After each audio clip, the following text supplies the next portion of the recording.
যখন দুই পরাশক্তি যুক্তরাষ্ট্র ও ইরান ছায়া যুদ্ধের রক্তাক্ত ইতিহাস নিয়ে আলোচনার টেবিলে বসে, তখন গোটা মধ্যপ্রাচ্য শ্বাসরুদ্ধ প্রতীক্ষায় থাকে। আলোচনার চেয়ারে বসে থাকে বোঝাপড়া, কিন্তু মাথার উপরে ঘুরে বেড়ায় নিষেধাজ্ঞা আর হুমকির মেঘ। এই মুহূর্তে সেই মেঘ আরো ঘন।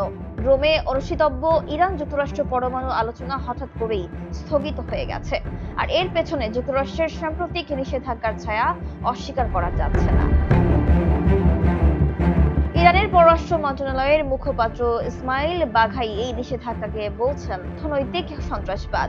তিনি বলেন, এই সিদ্ধান্ত শুধু আন্তর্জাতিক আইন লঙ্ঘন নয়, বরং বৈধ কূটনৈতিক সম্পর্ক ধ্বংস করারও ষড়যন্ত্র।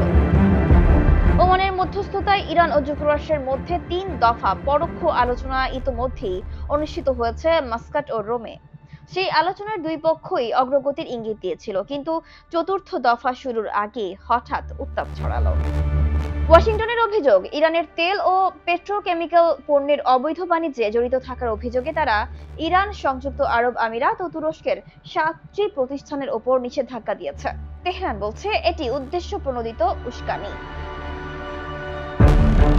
ইসমাইল বাঘাই আরো বলেন, যুক্তরাষ্ট্র ইরানি জনগণের বৈজ্ঞানিক ও প্রযুক্তিগত উন্নয়নকে রুখিয়ে দিতে চায়, আর সেই কারণেই ইরানিদের মনে আমেরিকার প্রতি দীর্ঘস্থায়ী অবিশ্বাস জন্মেছে। এমন অবস্থায় যখন একদিকে যুক্তরাষ্ট্র নিষেধাজ্ঞা আরোপ করেছে আর অন্যদিকে আলোচনার টেবিলে বসতে চায়, এই দ্বৈত অবস্থান তেহরানের চোখে ভণ্ডামি ছাড়া আর কিছুই নয়।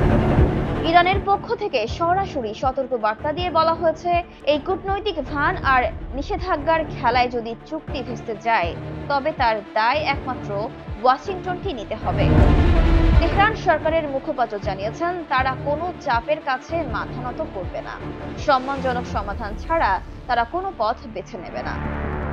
আরো বড় আশঙ্কার বিষয়, চীন, রাশিয়া এবং ইউরোপীয় ইউনিয়ন এই সংঘাতের প্রতিক্রিয়ার সরাসরি উদ্বেগ জানিয়েছে।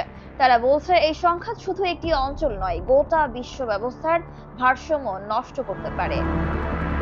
বিশেষজ্ঞরা বলছেন, এই সংঘাত এখন আর কেবল আলোচনার মঞ্চে আটকে নেই, এটি মধ্যপ্রাচ্যের ভূ রাজনৈতিক মানচিত্রে এক অজানা বিস্ফোরক চিহ্নের মতো ছড়িয়ে পড়ছে।